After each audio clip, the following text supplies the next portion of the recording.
Hello friends, मैं हूं आपके सामने गौरव मिगलानी। अब हम स्टार्ट करने जा रहे हैं हमारे बिजनेस स्टडीज का सेकंड चैप्टर। हालांकि इस चैप्टर से पहले हमारी कंप्लीट बिजनेस स्टडीज कवर हो चुकी है। कंप्लीट प्लेलिस्ट का लिंक मैंने आपको इसी वीडियो के डिस्क्रिप्शन बॉक्स में दिया हुआ है। जैसे ही आप उस लिंक पे क्लिक करेंगे आपके सामने सारी वीडियोस आ जाएंगी। तो फिलहाल अभी हम सेकंड चैप्टर फिर से स्टार्ट करने जा रहे हैं, that is management as a science, as a arts and profession. तो देखो, पीछे वाले चैप्टर के अंदर हमने छोटी छोटी बातें डिस्कस कर ली थी कि मैनेजमेंट क्या है, मैनेजमेंट के फीचर्स क्या हैं, मैनेजमेंट के ऑब्जेक्टिव्स एंड मैनेजमेंट की क्या इंपॉर्टेंस है। तो अब बात आती है मैनेजमेंट के नेचर को लेकर। यस, मैनेजमेंट का नेचर क्या है। मैनेजमेंट के नेचर को लेकर हमने टॉपिक पीछे वाले चैप्टर में डिस्कस नहीं किया था, इसलिए मैनेजमेंट के नेचर को लेकर चैप्टर अलग से बना हुआ है, जिसमें कुछ लोगों का ये कहना है कि मैनेजमेंट साइंस है, कुछ लोग कहते हैं मैनेजमेंट आर्ट्स है, और तो कुछ लोग कहते हैं कि मैनेजमेंट प्रोफेशन है।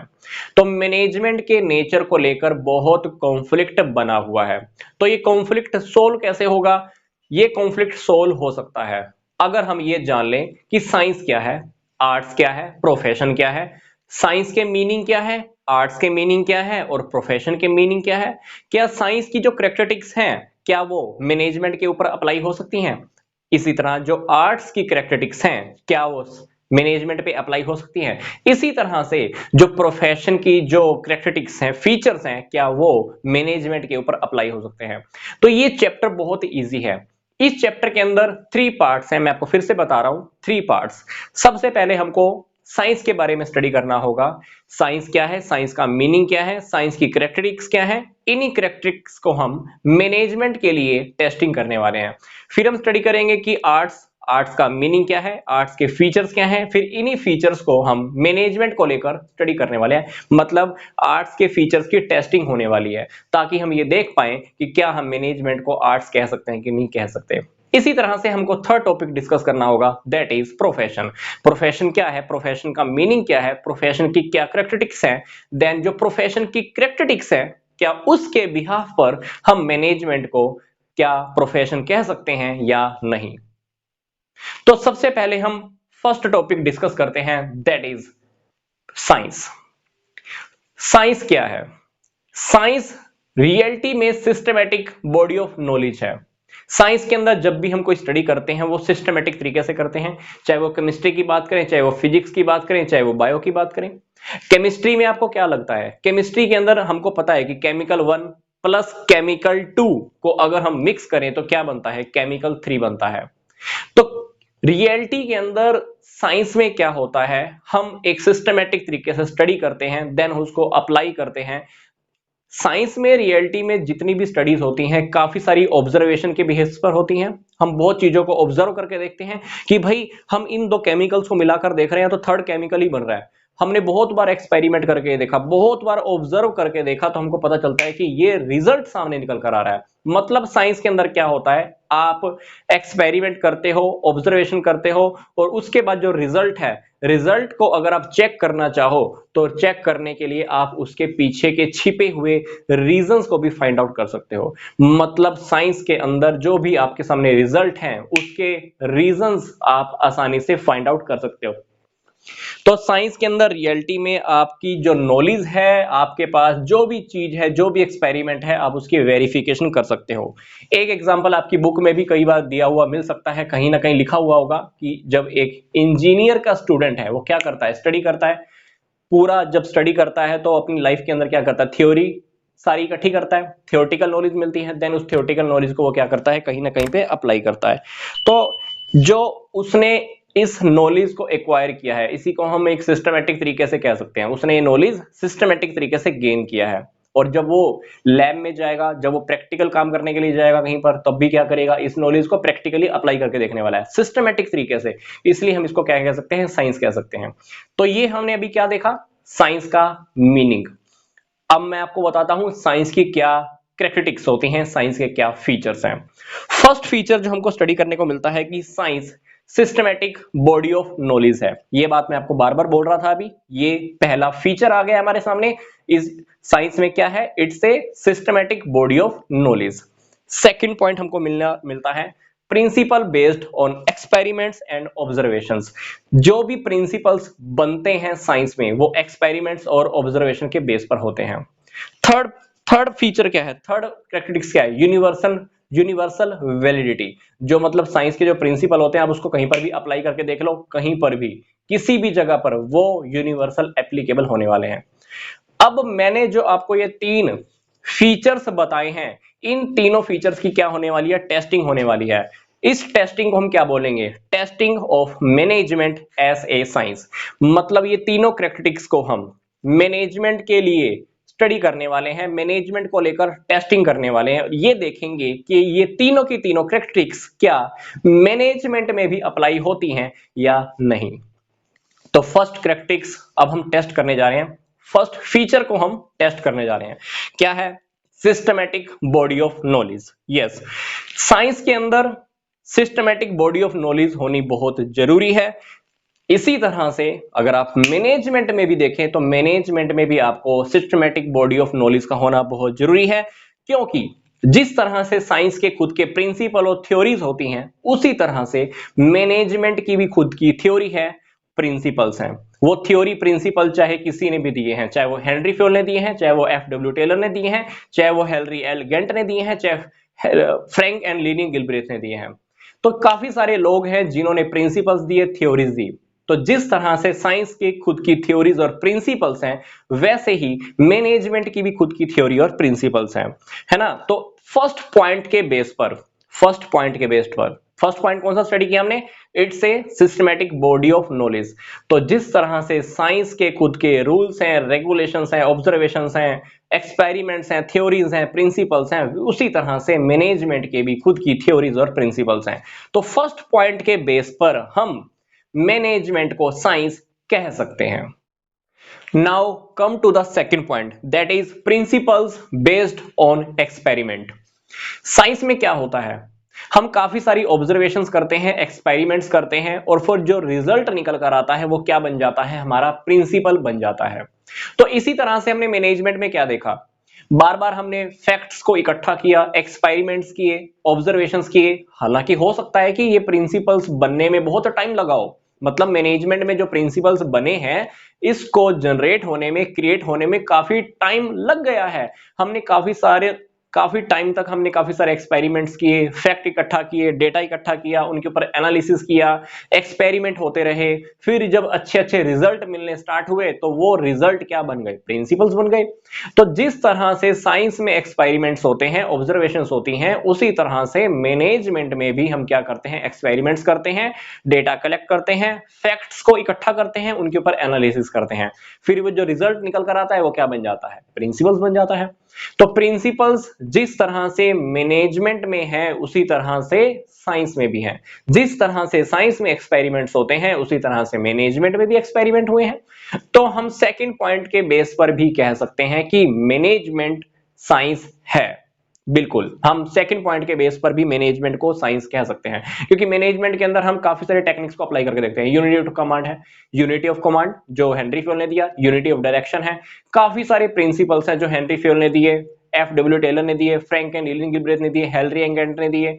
तो ऐसे ऐसे प्रिंसिपल्स हैं जो बार बार अप्लाई करके देखे, रिजल्ट अच्छे मिले तो वो क्या बन गए, प्रिंसिपल्स बन गए। तो सेकंड पॉइंट भी ये प्रूफ करता है कि हम मैनेजमेंट को साइंस कह सकते हैं। Now come to the third point, that is universal validity.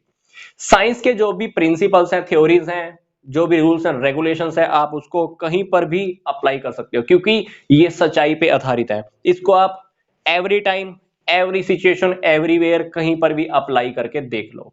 इसी तरह से मैनेजमेंट के जो प्रिंसिपल्स हैं वो भी आप कभी भी कहीं पर भी अप्लाई करके देख लो। पर ध्यान से सुनिएगा, मैनेजमेंट में कभी कभी हम जो प्रिंसिपल्स अप्लाई करते हैं हमको वो डिजायर्ड रिजल्ट अवेलेबल नहीं कराते, मतलब जो हमको एक्सपेक्टेशंस होती हैं वो उसके अकॉर्डिंग रिजल्ट नहीं मिलता। यूनिटी ऑफ कमांड कभी भी फेल हो सकता है, यूनिटी ऑफ डायरेक्शन कभी भी फेल हो सकता है ना। हम चाहते हैं कि फर्म के अंदर कोऑर्डिनेशन हो, हमने तो बहुत अच्छा सा ट्रेनिंग दिया था एम्प्लॉइज को मैनेजमेंट के अकॉर्डिंग, तो कभी भी एम्प्लॉइज तो काम करना से मना कर सकते हैं, स्ट्राइक कर सकते हैं। तो मैनेजमेंट के जो प्रिंसिपल्स होते हैं वो कभी कभी फेल भी हो जाते हैं, जबकि साइंस के प्रिंसिपल, साइंस की थ्योरीज आप कभी भी कहीं पर भी अप्लाई कर सकते हो, उसका रिजल्ट आपको 100% मिलने वाला है। बट मैनेजमेंट के प्रिंसिपल्स जरूरी नहीं है कि आपको 100% रिजल्ट देने वाले हैं। यस, बट कहीं ना कहीं कह सकते हैं कि यूनिवर्सल वैलिडिटी है मैनेजमेंट की भी, पर 100% नहीं है। तो अब हम क्या करने वाले हैं, थर्ड पॉइंट के बेस पर सिर्फ यही कह सकते हैं कि मैनेजमेंट को हम एग्जैक्ट साइंस नहीं कह सकते, सॉफ्ट साइंस कह सकते हैं, अप्लाइड साइंस कह सकते हैं, क्योंकि जरूरी नहीं है कि हमारी एक्सपेक्टेशंस के अकॉर्डिंग रिजल्ट हमेशा मिल जाए। जबकि साइंस के अंदर क्या होता है, हमको पता है कि ये दो केमिकल मिलेंगे तो थर्ड केमिकल कौन सा मिलने वाला है। साइंस में तो हमको 100% पता होता है, पर मैनेजमेंट के अंदर कहीं ना कहीं थोड़ी बहुत गड़बड़ हो भी सकती है। तो अगर मैं अब इन तीनों पॉइंट्स को कंक्लूड करूं, तो मैनेजमेंट को हम सॉफ्ट साइंस कह सकते हैं, इन एग्जैक्ट साइंस कह सकते हैं, अप्लाइड साइंस कह सकते हैं, पर परफेक्ट साइंस नहीं कह सकते। यस, तो हमने अब तक क्या देखा, साइंस का मीनिंग, साइंस के क्या फीचर्स हैं, साइंस के इन तीनों फीचर्स को हमने मैनेजमेंट के साथ अटैच करके देखा और ये प्रूफ करने की कोशिश की, प्रूफ करने का हमारा एफर्ट था कि मैनेजमेंट को हम साइंस प्रूफ करें, पर वो 100% प्रूफ नहीं हो सकता, इसलिए मैनेजमेंट को हम सॉफ्ट साइंस या अप्लाइड साइंस कह सकते हैं। अब हम स्टडी कर लेते हैं मैनेजमेंट एज एन आर्ट। तो सबसे पहले हमको आर्ट्स का मीनिंग स्टडी करना होगा, देन हम ये देखेंगे कि आर्ट्स के क्या फीचर्स हैं, फिर इन्हीं फीचर्स को हम मैनेजमेंट के रेफरेंस के अंदर हम क्या करने वाले हैं, टेस्टिंग करने वाले हैं। टेस्टिंग का टॉपिक क्या होगा, testing of management as an art.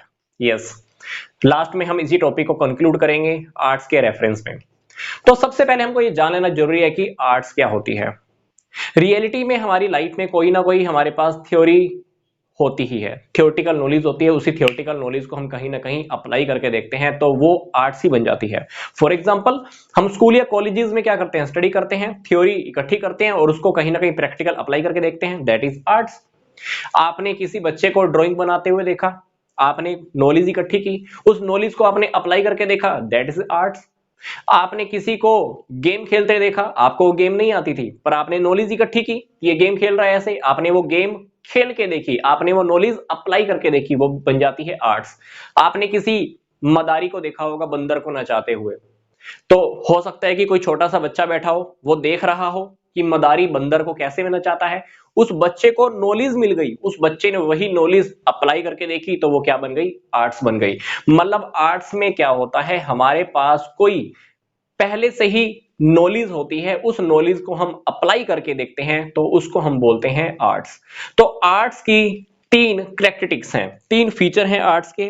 पहली बात, एग्जिस्टेंस ऑफ थियोरेटिकल नॉलेज, या सिंपल नॉलेज भी कह सकते हैं कि हमारे पास पहले से कोई नॉलेज होती है।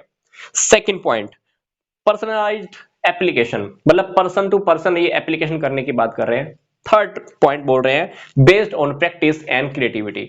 तो ये आर्ट्स की तीन कैरेक्टरिस्टिक्स होती हैं। अब इन तीन कैरेक्टरिस्टिक्स को मैं एक्सप्लेन भी करने वाला हूं और इनकी टेस्टिंग भी होने वाली है।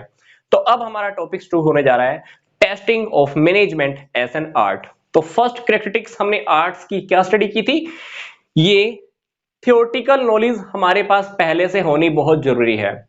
तो ये टॉपिक, ये पहला पॉइंट हम मैनेजमेंट को लेकर प्रूफ करके देखेंगे कि पहले पॉइंट के बेस पर क्या हम मैनेजमेंट को आर्ट्स कह सकते हैं कि नहीं कह सकते। यस, देखो आर्ट्स के अंदर तो हमने सिंपल सी बात डिस्कस करी ली कि आर्ट्स के अंदर हमारे पास पहले से कोई नॉलेज होनी चाहिए और वो नॉलेज जब हम प्रैक्टिकल अप्लाई करते हैं तो वो क्या बन जाता है, आर्ट्स बन जाता है। सेम इसी तरह से मैनेजमेंट की काफी सारी बुक्स हैं, उन बुक्स के अंदर से हम नॉलेज इकट्ठी कर सकते हैं, याद रख सकते हैं और जब हम उसको अप्लाई करते हैं तो वो क्या बन जाता है, आर्ट्स बन जाता है।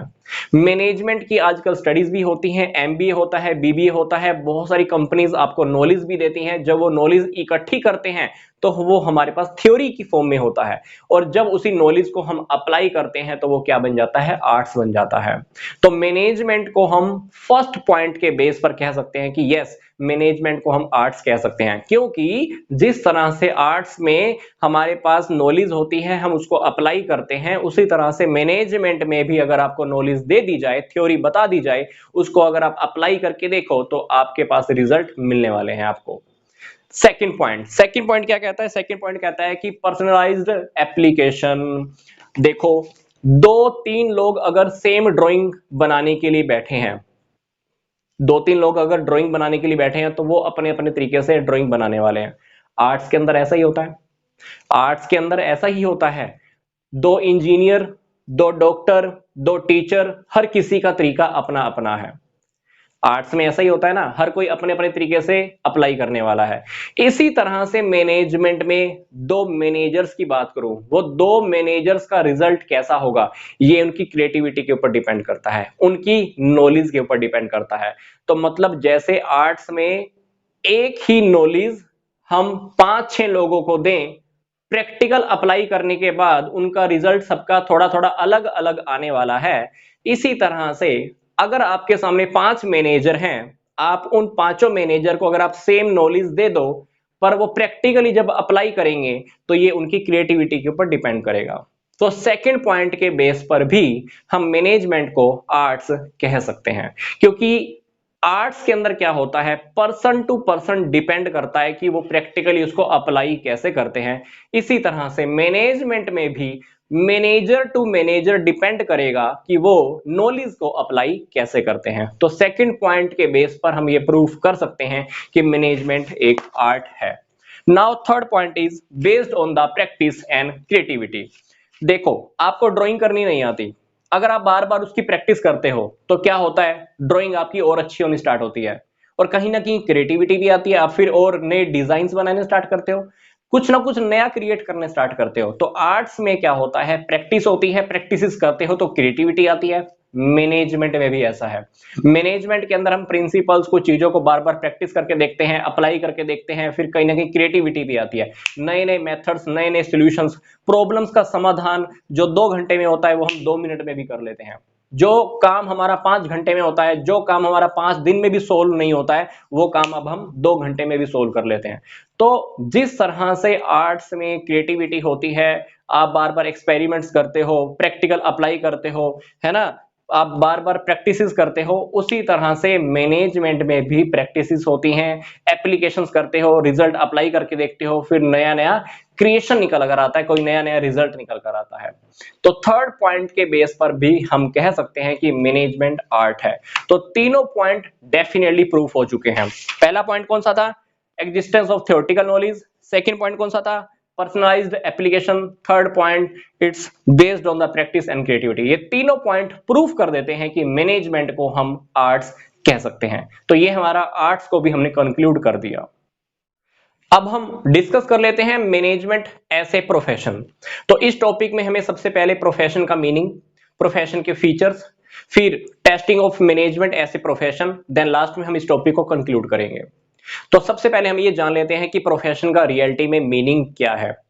देखो, आपने किसी डॉक्टर को देखा होगा, वो डॉक्टर क्या करता है, स्टडी करता है, डिग्री मिलती है, फिर कहीं क्लिनिक या हॉस्पिटल खोल के बैठता है, लोगों से पैसा भी लेता है और उनकी सेवा भी करता है।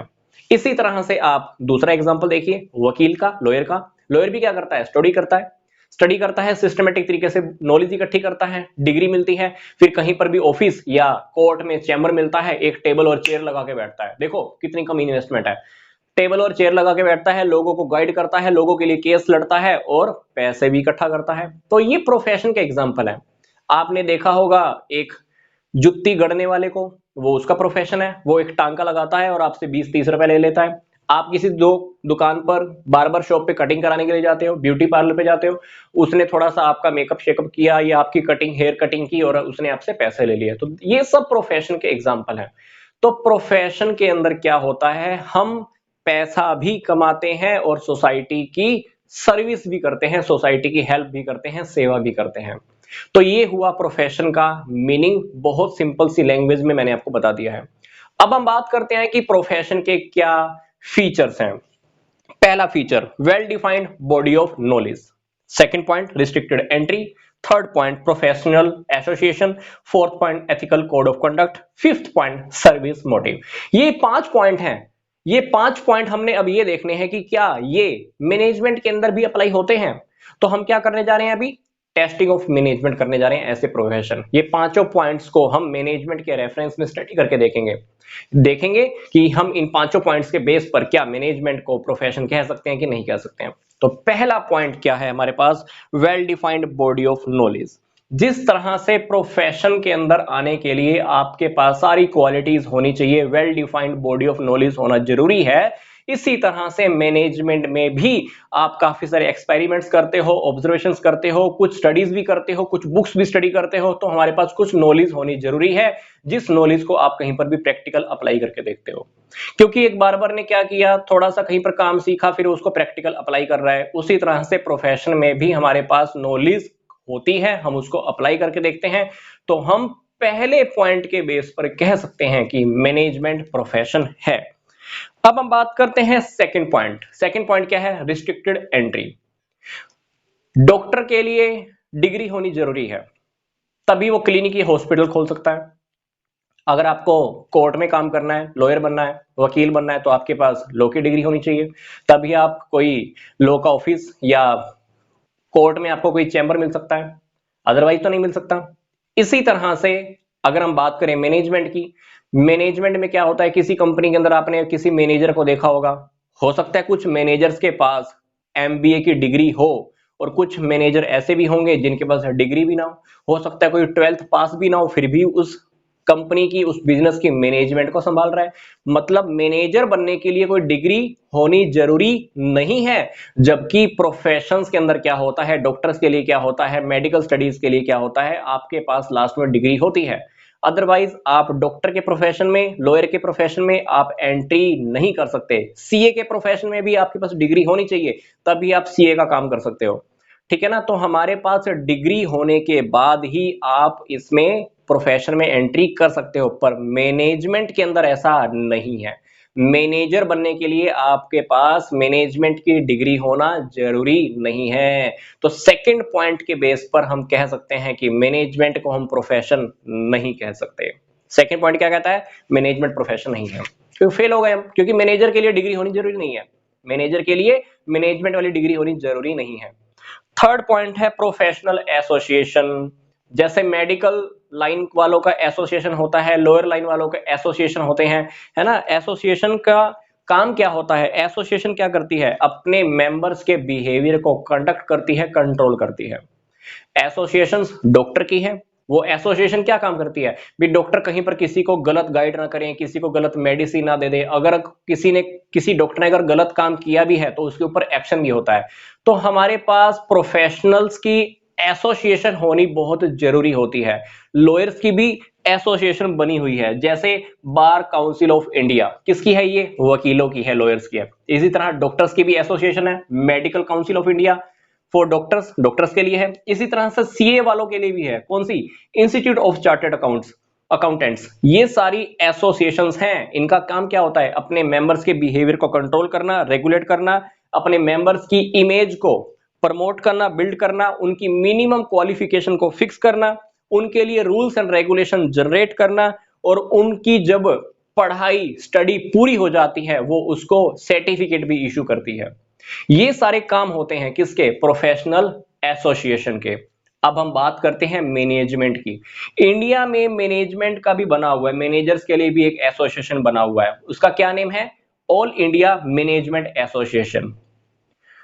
डॉक्टर्स को अपनी एसोसिएशन का मेंबर होना जरूरी है, लॉयर्स को अपने एसोसिएशन का मेंबर होना जरूरी है, सीए को अपने एसोसिएशन का मेंबर होना जरूरी है, पर मैनेजर को, जो इंडिया में है ना ऑल इंडिया मैनेजमेंट एसोसिएशन, इसका मेंबर होना जरूरी नहीं है। आपको फिर से बोल रहा हूं, डॉक्टर्स को, लॉयर्स को, सीएस को एसोसिएशन का मेंबर होना जरूरी है, जबकि मैनेजर को AIMA बोले तो ऑल इंडिया मैनेजमेंट एसोसिएशन का मेंबर होना जरूरी नहीं है। तो थर्ड पॉइंट के बेस पर हम क्या कह सकते हैं कि मैनेजमेंट प्रोफेशन होना जरूरी नहीं है, क्योंकि AIMA क्या कर रहा है, धीरे धीरे काम कर रहा है, पर इस अब सबसे खास बात क्या है, मैनेजर बनने के लिए आपको इसका मेंबर होना जरूरी नहीं है, जबकि डॉक्टर के लिए, अगर आपको डॉक्टर की डिग्री चाहिए ना, तो आपके पास वो आप एसोसिएशन के मेंबर बन जाओगे। आपने स्टडी की है डॉक्टर की, तो आप एसोसिएशन के मेंबर बन जाओगे।